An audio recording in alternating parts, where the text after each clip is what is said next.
इस्लाम खाने में यहाँ की ये घटना है। और उसकी माँ सोए हुए होते हैं, तो वो अपनी माँ के साथ लड़ाई करता है, मारपीट करता है और उसके साथ जबरदस्ती दुष्कर्म करता है। आज की जो घटना है जो इतनी खौफनाक है कि मुझे आपके साथ शेयर करते हुए मुझे हिम्मत नहीं हो रही कि आपके साथ मैं कैसे एक घटना सुना। दरअसल ये जो घटना है सुनने के बाद आपका भी है जो कि हृदय कल्पित हो जाएगा, आपको भी है जो कि गुस्सा आ जाएगा, आपका भी खून है जो कि खौलने लगेगा कि कोई शख्स, कोई सगा बेटा अपनी माँ के साथ ऐसा करने के बारे में सोच भी कैसे सकता है। दरअसल 50 साल की माँ होती है और उसका एक सगा बेटा होता है, इकलौता बेटा। उसके जन्म पे उसकी माँ होती है जो कि पूरे गांव में लड्डू बांटती है, और वही बेटा है जो कि अपनी माँ के साथ है जो कि पूरी रात गलत काम करता है। और जब वो अपनी माँ के साथ गलत काम कर रहा था, उसी का खुद का 4 साल का बेटा होता है जो कि वहीं पे सामने दिखता है, और बेटे के सामने अपनी माँ के साथ पूरी रात है जो कि वह बेटा है जो कि दरिंदगी करता रहा। वह माँ ने तो पहले सोच लिया था कि अब मुझे है जो कि जीना नहीं है। कोई भी उसकी जगह माँ होती तो शायद यही सोचता, ऐसे जिंदगी का क्या कर। शायद यह एक ऐसा जख्म उसको मिला जो कि पूरी जिंदगी है वो कभी नहीं इस चीज से वो उभर सकती है। आखिर यह सब है जो कि कैसे हुआ, जानते हैं विस्तार से। तो नमस्कार साथियों, मैं नील बिहारी फिर से एक सच्ची हकीकत घटना आपके साथ शेयर करने जा रहा हूँ। बस आपसे एक छोटी सी रिक्वेस्ट है, यदि आप चैनल पे पहली बार विजिट कर रहे हैं तो प्लीज इस चैनल को सब्सक्राइब कर ले, क्योंकि दोस्त इस चैनल के माध्यम से केवल सच्ची हकीकत घटनाएं ही आपके साथ में शेयर करते रहता हूँ। ये जो सच्ची घटना है जो कि हरियाणा के पानीपत जिले की एक थाना पड़ता है, इशराना थाना, तो वहां का ये किस्सा है। एक 50 साल की माँ होती है। दरअसल उस माँ का 3 बेटी होती है।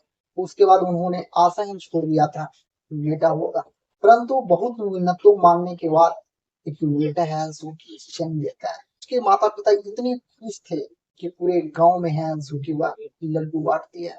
वह बेटा होता है जो कि सबसे छोटा बेटा होता है, उसे वह सबसे ज्यादा प्यार करती थी। उसके जो 3 बेटी होती है उसका वह शादी कर देता है। सभी है जो कि ससुराल में मशहूर रहती है। वह अपने बेटे का भी है पिछले 5 साल पहले है जो कि शादी कर देती है। शादी करने के बाद साल भर के बाद ही उसके बेटे का एक बेटा होता है जिसका उम्र अभी 4 साल का वह बच्चा है।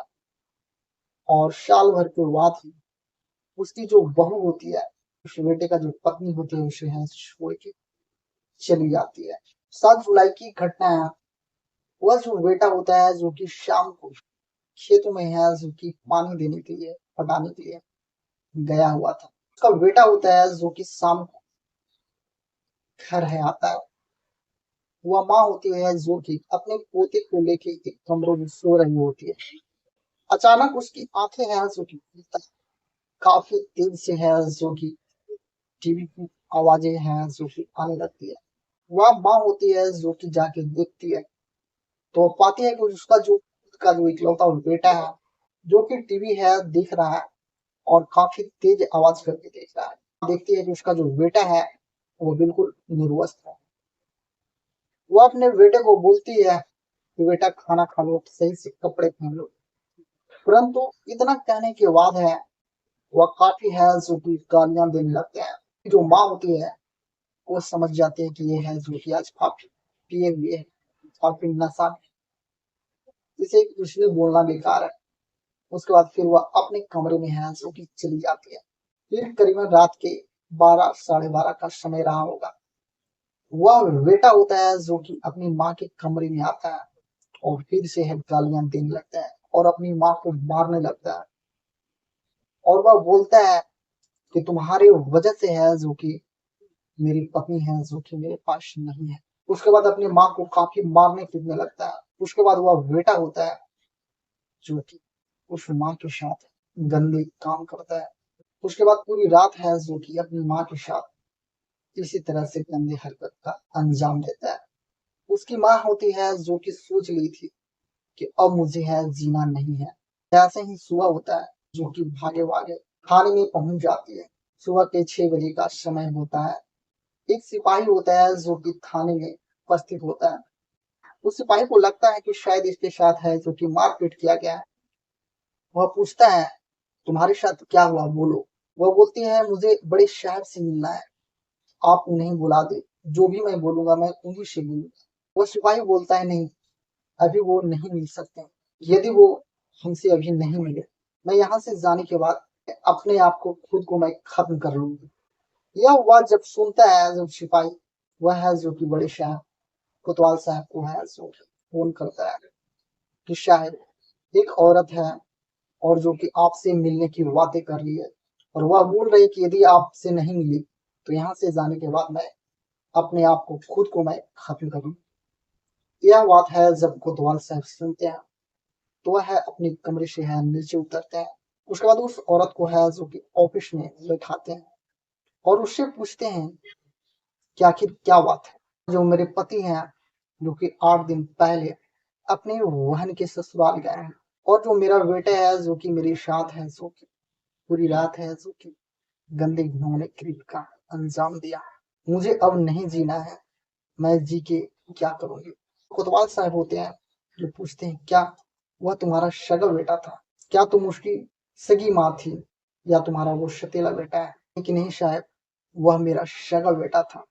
दरअसल मेरी जब 3 बेटियां थी तो उसके बाद काफी दिनों तक है जो कि मेरा कोई भी बेटा नहीं था। काफी मिन्नतें मांगने के बाद यह मेरा बेटा है जो कि जन्म लिया, तो हम लोग काफी खुश थे। इसके पापा इतने खुश थे कि जब यह पैदा लिया था तो खुशी के मारे पूरे गांव में है जो कि लड्डू अपने हाथों से बांटे थे।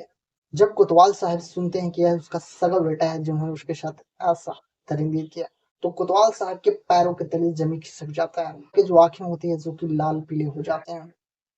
वह है जो कि काफी गुस्से में आ जाते हैं और फौरन है जो कि उसके बेटे को गिरफ्तार करने के लिए कांस्टेबल लेके निकल जाते हैं। मेरा बेटा है जो कि अभी भी उसी हालत में है जो कि बिना कपड़े के सो रहा होगा।